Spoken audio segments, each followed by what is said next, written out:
আজকের পদে জিরেমীয় জিহুদাকে মূর্ত করেছেন। আর দেখুন তিনি বিদ্রোহী রাজ্য হিসাবে কি বলেন, সদাপ্রভুই ধর্মময়, ফলে আমি তাহার আজ্ঞার প্রতিকূলাচারণ করিয়াছি। লোকেরা বিদ্রোহ করেছে এবং জাগতিক জাতিগুলিতে দেবতাদের সন্ধানে গেছে। তাদের ধ্বংসের মুখোমুখি হতে হয়েছিল, তারা অনেক কষ্ট পেয়েছিল। যারা স্বচ্ছ জলের ঝর্ণা ছেড়ে যায় তারা একটি গোশালায় পরিণত হয়। নোংরা দূষিত জল পান করে, যা ভাইরাস, রোগ এবং অসুস্থতায় ভরা। এই জাতি সকল বিনয় করি, শোনো, আমার ব্যথা দেখো। জিহুদার দুঃখ জিরেমীয় দ্বারা মূর্ত। আমার কুমারীগণ ও যুবকগণ বন্দী হইয়া গিয়াছে। দুঃখের বিষয় নয় কি ভাইরা? সে সুন্দর মেয়েরা, সে সুদর্শন যুবকরা, যারা সুন্দর পরিবার গঠন করত, শেষ পর্যন্ত নবগত ঈশ্বরের জন্য বিনামূল্যে দাস হিসেবে কাজ করত।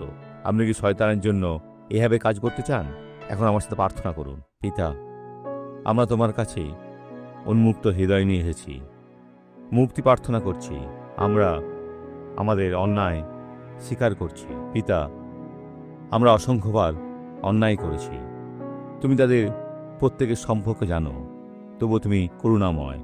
এসো, এ ব্যক্তিকে সুস্থ করে তোলো, এ ব্যক্তিকে উদ্ধার করো, তাদের তোমার সবুজ চরণভূমিতে ফিরিয়ে আনো। পিতা, আমি এই জীবনে শয়তানের প্রতিটি কাজকে পঙ্গু করে দিই এবং বলি, চলে যাও, চলে যাও, যিশুর নামে। ঈশ্বর আপনার মঙ্গল করুন।